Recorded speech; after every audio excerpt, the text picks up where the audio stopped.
When my granddaughter Emily got engaged, I offered to help. Not because anyone asked, but because it felt like the right thing to do. After Harold passed, I found that giving my time, my attention, my money, filled the quiet he left behind. So I offered. The venue, the photographer, even the custom lace sleeves on Emily's dress that reminded me of my mother's. No one refused the help. They smiled, nodded, said thank you with their teeth. I arrived in Charleston the night before the wedding, suitcase in hand and hair set the way Harold used to like it, soft curls and a beret on the side. I checked into a small inn near the church. The room was clean, if a little dim. On the bedside table, I laid out the pearls Emily had admired once when she was 10. I thought maybe she'd notice if I wore them again. The morning of the ceremony, the city was already too warm. I pressed my palms against the hotel's stone windowsill and watched the Spanish moss stir in the breeze. My hands looked older than I remembered. I slipped on my navy gloves and left without fanfare. At the church, I was shown to a pew near the back. The front rows were marked with names, Jason's parents, his siblings, even one for Lauren's friend from Pilates. Mine simply said Margaret. I sat quietly, adjusting the hem of my skirt. Emily didn't look back when she walked down the aisle. Her veil shimmered in the morning light. It was beautiful. I told myself that was enough. Later, at the reception, the ballroom was candlelit and full of motion. People clinked glasses and took pictures in front of a flower wall. I found my name on a small card at a round table near the restrooms. No mention of family. Just Margaret. Connor leaned in as I took my seat. He smiled without warmth and said, almost playfully, "You're only here because you paid for it." I didn't answer. I didn't touch my dessert. It didn't start with that comment. Looking back, I can see the small things, the quiet shifts, the polite dismissals dressed up as jokes. When Lauren asked me to co-sign the loan on the vacation home in Kiowa, she framed it around legacy. "It's for Emily's future," she said, sliding the paperwork across the table like it was nothing more than a recipe card. "It just makes sense, Mom, you're not even using your credit." And when Connor made a toast at their housewarming, he raised his glass and said, "Here's to the family treasury," grinning as everyone laughed. I laughed too, then. Or pretended to. I remember holding my wineglass a little tighter than usual. They planned events at my house often. Baby showers, birthday dinners, even a neighborhood fundraiser once, which I found out about 2 days before the guests arrived. I'd come home from the grocery store to find folding chairs on my lawn and catering menus on the fridge. "Oh, didn't Lauren tell you?" Emily said sweetly, tossing her hair. "We just assumed it'd be easier here." That word, assumed, became a pattern. They assumed I'd cover the cake when the bakery bill came in too high. They assumed I'd pick up the dress from the tailor. They assumed I'd be free to dog sit when they had a last-minute trip to New York. No one ever asked. Not really. At first, I didn't mind. I liked being useful. I liked the bustle of family, the hum of a full house, the feeling of purpose. After Harold passed, those feelings were rare. But something in the air had changed, and I hadn't noticed soon enough. Emily used to sit on the floor beside me and play with my scarves, draping them over her shoulders and pretending to be a queen. Now, when she visited, she was always looking at her phone, nodding absently. One evening, she came by with her wedding planner. I'd baked an apple tart from scratch, the way she liked it, warm from the oven. I'd even used the good china. Emily barely glanced at the dessert before saying, "We're thinking a gelato card instead. More modern. You understand." I nodded. Of course. The tart sat untouched. After they left, I wrapped the slices in wax paper and placed them carefully in the freezer. I labeled them Emily, September. I don't know why I kept them. Habit, maybe. Hope, maybe. By the time the bridal fittings began, it was clear I had become less of a guest and more of a sponsor. The dress boutique called me directly for payment, without ever confirming the cost with me. Emily said it was fine, the girl on the phone chirped. It was always like that. Assumed. At the bridal shower, held in a wine bar I'd unknowingly funded, Lauren made a speech. She's the glue, she said, placing a hand on my shoulder, the reason all of this is possible. I smiled. Everyone clapped. But no one turned to me. No one offered a word of thanks afterward. Connor snapped a photo of me mid-bite and posted it online with the caption, "Matriarchal investments paying off." I didn't have social media, but Max showed me. My sweet Max, who never once asked for a thing. Who still brought me tulips from the Saturday market and asked about my knees like it mattered. Even he started visiting less. College, he said. Work. A new apartment with strange plumbing and a roommate who never bought milk. But he always called. He was the only one who did. The week before the wedding, I hosted a small lunch for Emily and her friends. I made egg salad sandwiches with the crusts trimmed off, set the table with linen napkins, and placed a small vase of violets at each setting, Harold's favorite flower. They arrived 40 minutes late and left after 20. We're running behind, Gran, Emily said, checking her reflection in the hall mirror. You understand? Yes. I understood. After they left, I gathered the napkins, still clean. I didn't bother rewashing them. I folded each one carefully and placed them in the drawer. I sat at the table, untouched sandwiches around me, and thought about how strange it felt to disappear like this, piece by piece, gesture by gesture, while still being looked at. They saw my purse. They saw my house. They saw my time. But they didn't see me. That was the hardest part. Not the money. Not the plans. Not even the loneliness. It was being slowly erased by people who still used my name. The morning after the wedding, the city smelled of rain and leftover perfume. Charleston always carries a kind of hush after an event, like the buildings are exhaling. I woke early, out of habit, and sat by the window in my room at the inn. The streets were quiet. My dress from the night before hung neatly on the closet door, still holding the shape of my silence. I'd barely slept. Not from noise, but from something else. Something unsettled, like dust in a beam of light. I poured myself the hotel's weak coffee and waited for the brunch that had been planned weeks in advance. Lauren had told me to be there early. Emily wants you at her table, she'd said, and I had believed her. When I arrived, the tables were dressed in white linen and pale hydrangeas. The brunch was held in a garden room attached to a historic inn. Ceiling fans turned lazily above us, stirring the heavy air. I wore a soft gray blouse and a brooch Harold had given me for our 40th anniversary, a silver shell with a tiny pearl inside. Emily sat at the center table, surrounded by her friends, Jason's family, and a few scattered members of ours. I was placed 3 tables away, next to a couple from Toronto who'd apparently met the bride through an internship program. They were kind, but distant. I don't think they knew who I was. Someone tapped a glass with a fork. Lauren stood. Sunlight caught the edge of her champagne flute as she smiled broadly, her tone bright and commanding. I'd like to make one last toast before we send these 2 off to paradise, she said, gesturing to Emily and Jason. Thanks to Grandma Margaret's incredible generosity, the newlyweds will be enjoying 3 weeks in Bali. There was a cheer, a round of clapping, the kind that bounces around without ever landing on anything real. Emily smiled, raised her glass, and looked out at the room. Her eyes never met mine. I sat still, my hands folded gently on my lap. A warm flush crawled up my neck. My mouth was dry. I didn't recall agreeing to that. The brunch carried on.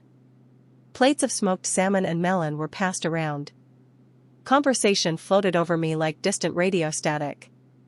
I sipped orange juice from a stemmed glass and watched the bubbles rise and vanish.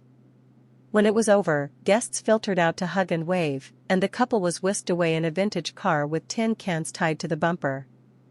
I waited until the room had mostly cleared, then approached Lauren quietly as she gathered her purse. I wasn't aware I was paying for the honeymoon, I said, voice calm, barely audible. She smiled, adjusting her sunglasses. "You'll say yes eventually," she replied. "You always do." Then she turned, as if we were finished. As if I had nothing else to offer, not a thought, not a question, not a refusal. I stood there for a moment, feeling something unfamiliar bloom inside me. It wasn't anger. Not exactly. It was recognition. A final clearing of the fog. All the small dismissals, all the casual assumptions, all the times I'd handed over my peace in exchange for proximity, they stood in that space with me now. I didn't follow her. I walked to the door, down the steps, past the garden wall, and back to the inn on foot. The walk was long, the pavement uneven, but I needed the space. The movement. The sound of my own steps. In the room, I took off the brooch and laid it carefully in its box. I sat by the window again, pulled a small notepad from my purse, and wrote down every large expense from the past year that I could remember. Then I reached for my tablet and checked my accounts. Quietly. Methodically. $310,000 in 3 years. It had happened slowly. In pieces. Tuition payments. Emergency bills. Car repairs. Down payments. The bridal suite. The flowers. The cake. The dress. The alterations. The shoes. The hair trial. The dog surgery. Not a cent was repaid. And none of it was offered with deceit, at least, not openly. That was the genius of it. It had all come in the form of gratitude. Expectation dressed as warmth. I closed the tablet and rested my hands on my knees. I stared at the pearls hanging beside the mirror and wondered if Emily had ever thought about the fact that they once belonged to my mother. Or if she just liked the way they looked in photos. That night, I didn't answer any calls. I didn't text Max back, though I saw he'd sent a photo of the cafe he wanted to open, a corner space in Asheville with tall windows and chipped blue tile. It looked worn and lovely. I smiled and set the phone down. The next morning, I made one call, to Stephen, Harold's old attorney. He answered on the second ring. "Margaret," he said warmly, "I was just thinking about Harold the other day. That man had a good heart." "Yes," I said. "He did. But he also had foresight." I paused. "Stephen. I think it's time we talked about the trust." I didn't return their calls that week. The phone rang, Lauren's number, then Connor's, but I let it buzz itself quiet on the kitchen counter. Even Emily tried once. I watched her name blink across the screen. I didn't answer. Instead, I canceled Sunday dinner. No explanation, no message. Just absence. The house fell into a stillness I hadn't felt in years. I pulled the curtains back in the living room and let the sunlight in. It laid across the hardwood floors, lighting the dust in the air. I sat in Harold's old armchair, the one with the wooden arms smoothed by time, and opened a box I hadn't touched since he died. Letters. Dozens of them, bound with string and faintly yellowed. All from the years before we married. Back when I was Margaret Ellis and he was just the boy who worked at the shoe store and sent poems in the mail. His handwriting, slanted, neat, impossibly patient, still had the power to slow my breathing. One note read, "If anything ever happens, and I'm not there to say it out loud, remember this, you never owe people your love just because they need something from you." I read that line 3 times. Then I folded the letter and placed it back in the box. In the days that followed, I returned to the habits I'd let fall away. Pruning the roses in the backyard. Baking from scratch, but only in small portions. I found myself humming again, walking slower, noticing birds.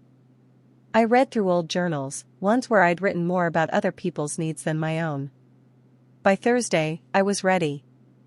I opened the drawer in the hall desk and pulled out my financial folders, thin blue files I had once labeled meticulously, Lauren, education, Emily, wedding, Connor, home reno, and one marked gifts, which made me wince now. I stacked them on the kitchen table and ran my fingers down each label. Then I called Stephen. We met in his office the next day. The place hadn't changed since Harold's time: walnut desk, worn leather chairs, a window that overlooked the courthouse lawn. Stephen greeted me with that same thoughtful expression he'd worn at Harold's funeral. "I've kept everything," he said, gesturing to a box on the side cabinet. "Your husband made very clear instructions." He slid a sealed envelope across the desk. My name was written on the front in Harold's hand. Inside, a single page. It detailed a codicil, an amendment to our joint estate plans. It was written with clarity, signed and notarized. It stated that should I ever experience manipulation, public or private, by any named beneficiary, I had the right to disinherit them entirely and reallocate assets as I saw fit. The phrasing was plain. Let dignity guide you. Not duty. I felt no triumph. No vengeance. Just clarity. Stephen looked at me gently. "You want to invoke it?" "Yes," I said. But quietly. We spent the next 2 hours redrafting the will. Lauren and Connor's shares were reduced to 0. Emily's, too. In their place, I named Max the primary heir.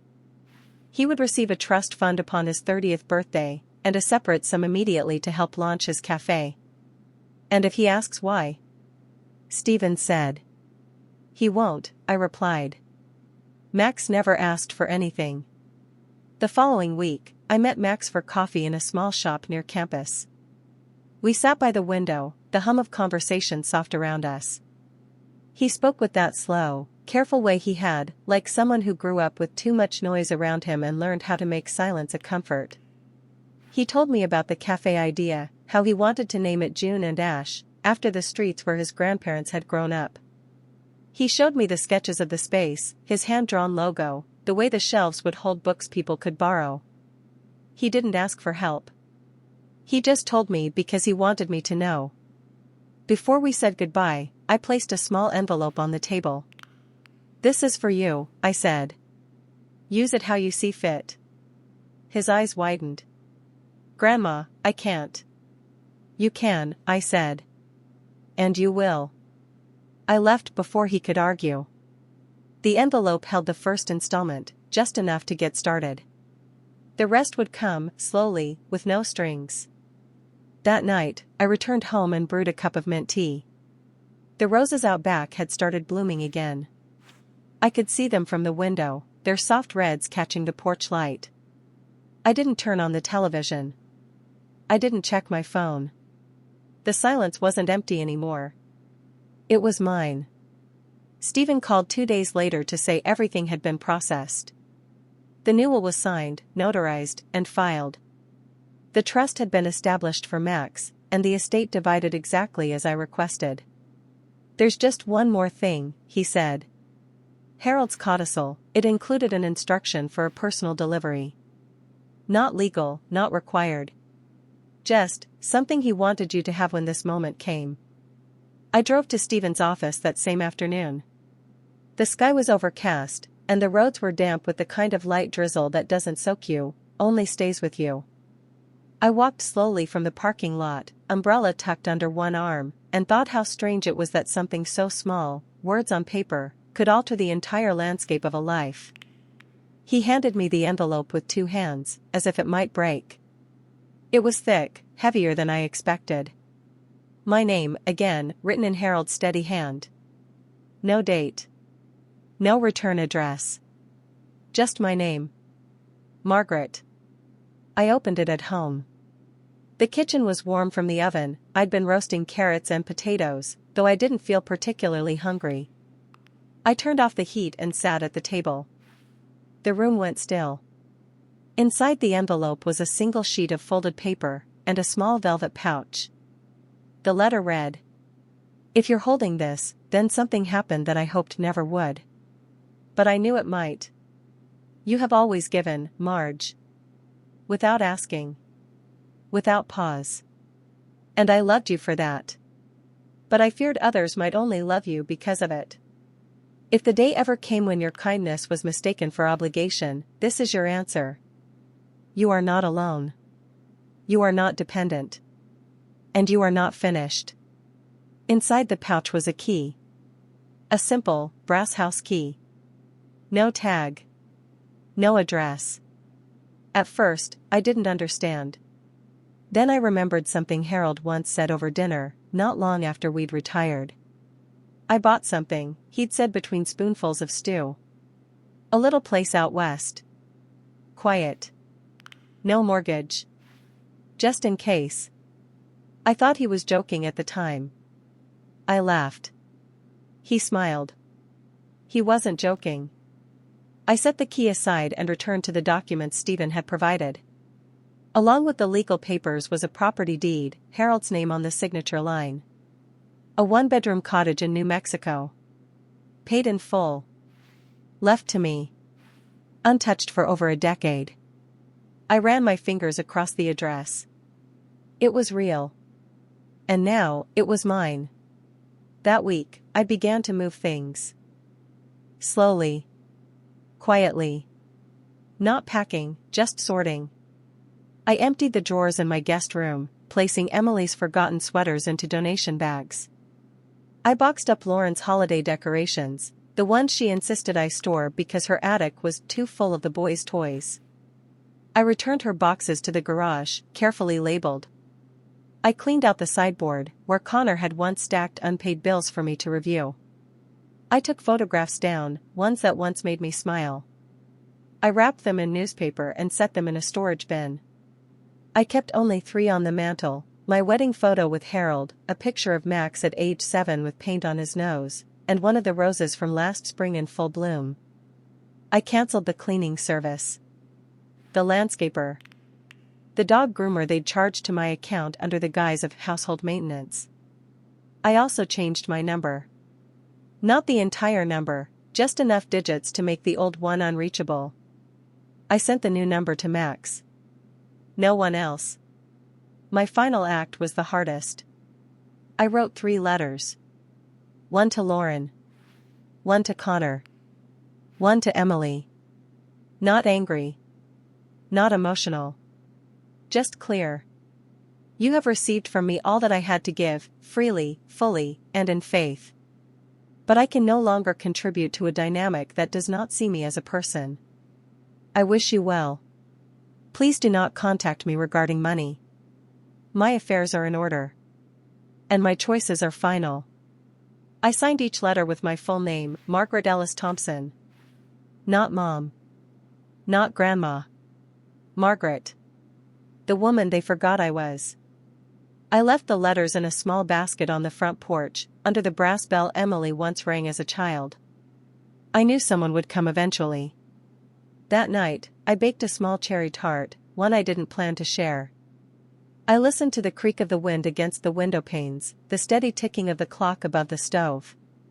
When I went to bed, I set the cottage key on the nightstand beside me. It was cool to the touch. Real. The future, however small, had weight. It began with the silence. For 2 weeks, nothing. No calls, no messages. Not even a forwarded email about Emily's honeymoon photos. I didn't expect gratitude, but I thought, perhaps foolishly, that someone might notice the shift. That a thread had been cut. But they didn't. Or maybe they did, and they were waiting for me to tie it back together. Then came the knock on the door. It was Lauren, holding a paper bag with bakery scones I didn't care for. She hadn't been by unannounced in years. I opened the door, stepped aside, and let her in without a word. She stood in the kitchen like a guest, looking at everything as if it had changed. She talked about nothing, mostly.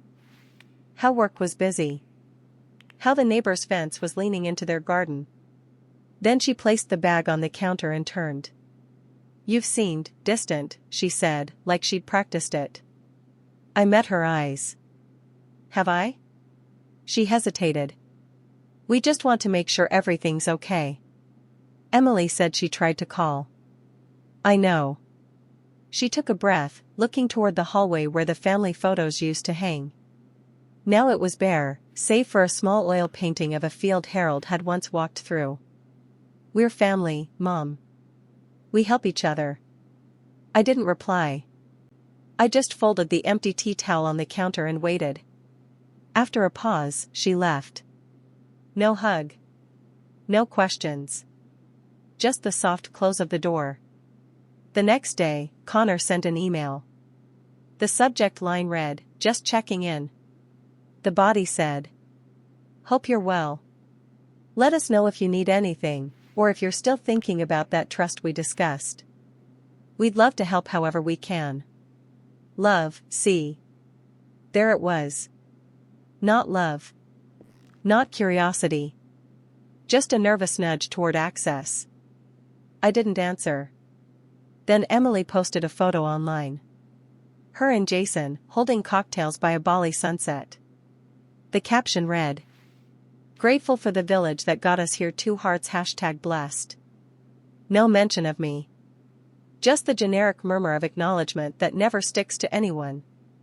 That evening, Max called. He didn't ask about money. He asked if I'd tried the new peach tea blend he left on my porch. He said the cafe walls were finally dry enough to paint. He'd saved me a brush. I said I'd come by next Tuesday. And I meant it. 2 days later, Lauren showed up again. This time with a file folder. She laid it on the table and said, "We've been thinking about the future. About making sure everything is protected." I said nothing. She opened the folder. Inside were documents, account access forms, medical directives, estate planning templates. Things with my name typed neatly at the top. "Just in case something happens," she said. "It's better to be prepared." She tapped a blank line at the bottom of the page.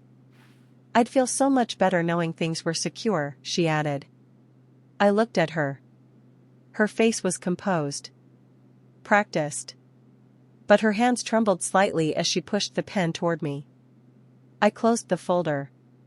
"I've already made arrangements," I said. She blinked. "What do you mean?"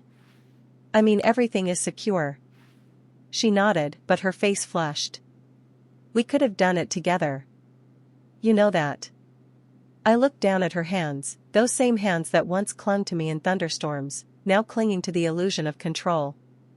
"I know," I said gently. "But we didn't." That night, I turned off the ringer on my phone.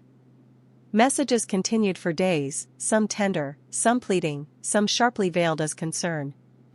One from Connor read, "It's not about money, Margaret. It's about love. Let's not forget that." But I had not forgotten. I had remembered everything. And they still hadn't said it. Not once. No apology. No acknowledgement. Only circling, only grasping. Guilt doesn't look like sorrow. It looks like strategy. They weren't trying to mend anything. They were trying to reposition. To resume access. They were losing control, and it terrified them. But what they didn't know was that control had only ever been borrowed. And I had taken it back, silently. Completely. One account closed. One door locked. One trust redirected. And still, they circled, asking questions that never reached the truth. "Are you okay? Do you need help? Why are you doing this?" Never, "What did we do?" And so I let them ask. Let them wonder. Because that silence was mine, too. My birthday came in March. A quiet, gray day. The kind Harold used to say was good for soup and small decisions. I didn't plan anything. Didn't tell anyone. I wasn't sure I wanted the noise. But then Max called. "I'd like to make dinner for you," he said. "Just a few of us. Nothing big." I asked who us was. He hesitated. "Just me. And Stephen. And, well, Emily might come. Lauren and Connor too, if you're okay with it." I paused, but only for a moment. All right. Max's cafe had only opened 2 months earlier. Still smelled of fresh paint and new wood. The windows were tall and clean, and the walls had soft prints of local artists and a shelf of used books, alphabetized by hand. My paintings hung in the far corner, simple landscapes, mostly from memory. He set a table for 6. Linen napkins, real candles. A handwritten menu, lemon chicken, roasted squash, honeyed pears. I wore the green dress Harold always liked. The one with the little pearl buttons. Lauren arrived first, carrying a gift bag too bright for the room. She kissed my cheek and said, "Happy birthday, Mom," in a voice that didn't quite settle into the air. Connor followed, his smile tight. Emily came last, her coat too light for the weather. She didn't meet my eyes right away. Stephen was already there, seated with his usual neat posture and folded hands. He looked over his glasses and nodded when I took my seat. We ate in near silence. Max served everything himself. The food was simple, warm, good. No one reached for seconds. Halfway through dessert, Connor stood up, smoothing his sleeves. "We've been talking," he began. "And we're concerned. About Mom's finances. About decisions that are being made." Lauren looked at me, expression pinched.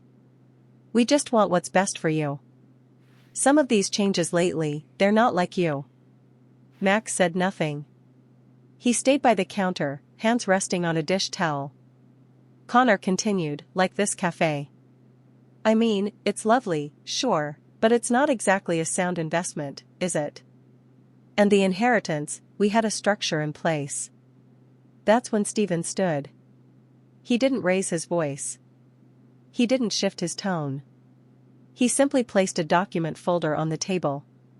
The one with Harold's codicil. The one with the revisions. He opened it to the first page and slid it across to Connor.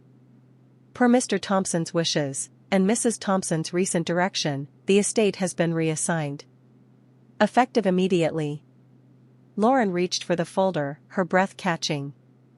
"What is this?" she whispered. Stephen spoke evenly. "It's what happens when generosity is mistaken for servitude." Emily looked at me then. Really looked. Her eyes, red at the edges, blinked too quickly. "You disinherited us," she said. Her voice cracked on the last word. "No," I replied, finally. "You did that yourselves." The table was still. Lauren stood up. "You can't do this. This isn't you." "You're not." "I am," I said quietly. "I've just stopped being what you preferred." Connor scoffed. "We should have a lawyer review this." Stephen folded his hands. "You're welcome to. But it won't change what's written. Or what's been done." No shouting followed. No tears beyond Emily's. Just stunned faces, glances exchanged, and the slow, awkward scraping of chairs. Lauren walked out first. Connor followed, one hand still gripping the edge of the folder. Emily lingered. "I didn't mean to hurt you," she said softly. I nodded. "But you did." She left after that. Max sat down across from me. The candles had burned low. The room was warm, filled with the smell of honey and lemon and something else, something finally settled. "You all right?" he asked. I looked at him, the boy who once cried when his goldfish died, who once painted every window in my house with watercolor clouds. "I am now," I said. And I was. The days after that dinner settled like dust. No fallout. No angry letters. Just quiet. I waited, half expecting someone to come knocking, to demand explanations or try again with softer words. But they didn't. Not that week. Not the one after. Instead, the quiet held. It was not the aching silence of grief, nor the hollow absence of disinterest. It was chosen. And it fit me, like a coat I hadn't worn in years but found still hanging in the closet, still warm. I began to move through my house differently. I opened windows in the early morning and let the breeze sweep through the rooms. I cleared the kitchen shelves of the food I used to buy for others, almond milk, protein powders, vegan snacks. I replaced them with things I loved. Steel-cut oats. Apricot preserves. Loose-leaf chamomile. There was time again for small things. Painting classes on Tuesdays and a sunlit studio on the edge of town. I hadn't held a brush with intention in decades. The first canvas I touched turned out awkward, shy and imprecise. But by the third week, my fingers remembered. Color bloomed again beneath my hands. I started volunteering at the library, just shelving, nothing grand. But it gave me something solid to do. A rhythm. On Sundays, I sat at Max's cafe. Not as a favor. Not out of obligation. Just because I liked it there. He made the coffee himself. Always remembered how I took it. My artwork hung along the back wall now. Landscapes, mostly. Quiet hills, old porches, long shadows across gravel roads. No names, no signatures. Just images that belonged somewhere, even if no one knew exactly where. Some days, strangers would study them. Tilt their heads. Nod slightly. And that was enough. Max once asked if I wanted to title them. I said no. Titles invited too much explanation. I had explained enough things in my life. I wrote more, too. Letters to no one. Sentences that spilled across yellow notepads in my lap as I sat on the porch with a blanket over my knees. I didn't reread them. I just let them go. I filled my days gently. I cleaned the house not because it would be inspected, but because I liked how the floors looked when the sun caught them. I played records from the 60s, let the dust dance in the air like it had somewhere to be. No one called me selfish anymore. Because they didn't call at all. And that, I learned, was a kind of blessing. To be released from the grip of people who only held you when they needed something. To reclaim hours that were once spent waiting by the phone, planning meals they never came for, writing checks no one thanked you for. The space left behind wasn't empty. It was fertile. I began thinking of small travels, nothing extravagant. A train ride up the coast. A weekend in the mountains. I marked pages in guidebooks with sticky notes, but felt no rush. The planning itself was a pleasure. The world no longer needed to be grand. It only needed to be mine. I went to bed earlier. Slept better. No more tossing. No more dreams of being late, forgotten, replaced. Sometimes, Max would sit with me on the cafe porch at closing. He'd talk about art, about customers, about how hard and good it was to be responsible for something. He asked once if I missed them, Lauren, Connor, Emily. I thought for a while, then answered, I miss who I thought they were. He nodded. Didn't press. And that's why I trusted him with everything. Because he knew silence could be honest, too. I wasn't angry anymore. Anger requires too much space. I needed that room for better things. There were days, of course, when I caught myself reaching for my old phone, half expecting some crisis to appear. A car broke down. A dog needed surgery. A vacation fell through. But no one called. And slowly, I stopped expecting it. I began building a life that required no defense. Not a life in reaction to theirs. A life entirely mine. Last week, I found a letter in the mailbox. The handwriting was Lauren's, too tight, too practiced, like always. I sat on the porch with a cup of tea and opened it slowly, letting the paper unfold in the late afternoon light. We all make mistakes, it began. Let's put the past behind us. Maybe we can talk about you moving closer to us again. Emily misses you. So do we. It doesn't feel right without you. I read it once. Then again, more slowly. There was no apology. Not even a shadow of it. Just a soft attempt at rearranging things, not by mending, but by skipping past the break entirely. The tone was familiar. Like someone nudging a chess piece after the clock's already run out. I folded the letter neatly and placed it in the drawer by the front door, the one where I keep spare keys and old menus from the diner Max and I sometimes go to. I didn't burn it. I didn't tear it. Just folded and left. That version of me, the one who might have picked up the phone with trembling hands, eager for a sliver of warmth, no longer lived here.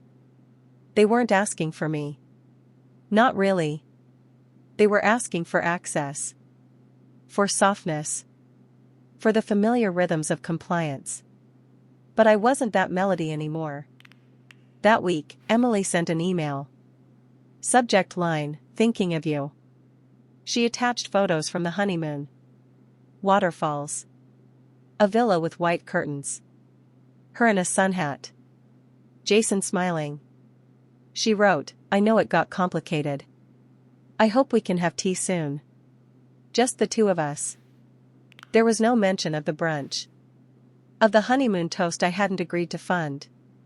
No mention of the silence that followed when the check stopped. Just a breadcrumb trail back to the door. I didn't reply. I forwarded it to an inbox I don't check anymore. Max noticed my quiet. He always does.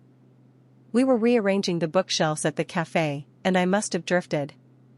You okay? He asked, handing me a stack of paperbacks. I nodded. Just echoes. He understood. He always did. That evening, we had soup together on the back porch of the cafe. A tomato bisque I'd taught him to make. He brought out 2 old bowls from the mismatched stack and filled them evenly. You know, he said, after a long while, they'll keep trying. I didn't answer. He didn't expect me to. That weekend, I took a walk through the local art fair. Booths lined the sidewalk, ceramic bowls, pressed flowers, block prints. A woman I'd never met before stopped me at one of the stalls. You painted the wheat field at June and Ash, right? That's yours? I nodded. It stopped me in my tracks. There's something quiet in it. But strong. I stood there for 10 minutes. I smiled. Thank you. You don't sign your work? No, I said. I just leave it. She nodded like she understood. Maybe she did. Back home, I pulled out the envelope again. Lauren's letter. I reread it once more, slowly, feeling each sentence land with the dull weight of assumption. Maybe we can talk about you moving closer to us again. Not, would you like to? Not, I miss you. Just a plan. Already shaped. Already spoken for. That was always the pattern, framing decisions as kindness, when really they were placement. A return to the soft space where I once stood, wallet in hand, mouth closed, gratitude quietly rehearsed on cue. I lit the stove, placed the kettle on the burner, and returned the letter to the drawer. It didn't belong to the future. It belonged to the same past that used to think I'd never say no. But silence isn't the absence of love. Sometimes, it's the fullest answer. That night, I wrote a short note on a cream-colored card. My handwriting has grown slower, but not weaker. Thank you for writing. I hope you're well. At this time, I'm staying where I am. No apology. No explanation. Just a boundary dressed in civility. I mailed it the next morning, with a first-class stamp. And then, I returned to the cafe, where Max was painting a new sign for the front window. He asked how my walk had gone. I told him it was peaceful. And it was. This morning, the cafe was quiet. The kind of quiet that sits gently on the walls, not empty, not lifeless, just settled. Rain tapped softly on the windows, and Max moved through the space with his usual calm, wiping tables, checking the display case, humming something I didn't recognize. I sat by the corner window, the one with the view of the old elm tree. My tea was still warm. A book lay open on the table beside me, but I hadn't turned a page in half an hour. Instead, I watched Max. He was refilling a customer's coffee, leaning slightly as he listened to her talk about her son's piano recital. He didn't interrupt. Just nodded, smiled, topped off her cup with care. That smile, quiet, honest, unpolished, held more love than 1,000 family toasts. And it came with no cost. I watched him return behind the counter and organize the mugs again, the way he always did, even when no one noticed. I realized something then, something small, but sharp. This was the kind of man I had hoped Lauren would raise. The kind of person I thought Emily might grow into. Not perfect, not grand. Just present. Just kind in the quiet ways. They had mistaken love for access. And when the access ended, they called it betrayal. But Max never asked for a thing. And somehow, he'd ended up with everything I had left to give. That's when it came to me, not like thunder, not like revelation. Just a slow, steady truth that had been walking beside me all along. They thought I'd always say yes. But they never asked what I needed. They asked for my money, my time, my house, my history. But never once, not truly, did they ask how I was sleeping. If I was lonely. If I had a dream of my own still tucked away. They assumed I didn't. Assumed I had lived already. That everything left in me belonged to them. But I still had mornings like this. Still had quiet joys. Still had rooms inside me no one had entered in years. And in claiming that back, in not fighting, not explaining, not pleading, I found something I hadn't held in a long, long time. Peace. Not the kind you buy. Not the kind you borrow for holidays or arrange around other people's comfort. A quieter peace. The kind that sits with you in the morning when the world hasn't yet made demands. The kind that lets you walk through your own house and feel only your own voice in the walls. The kind that lets you say no without guilt. And yes, but only when you truly mean it. Max brought me a fresh cup of tea.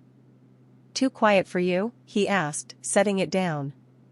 No, I said. It's just right. And I meant it. Every word,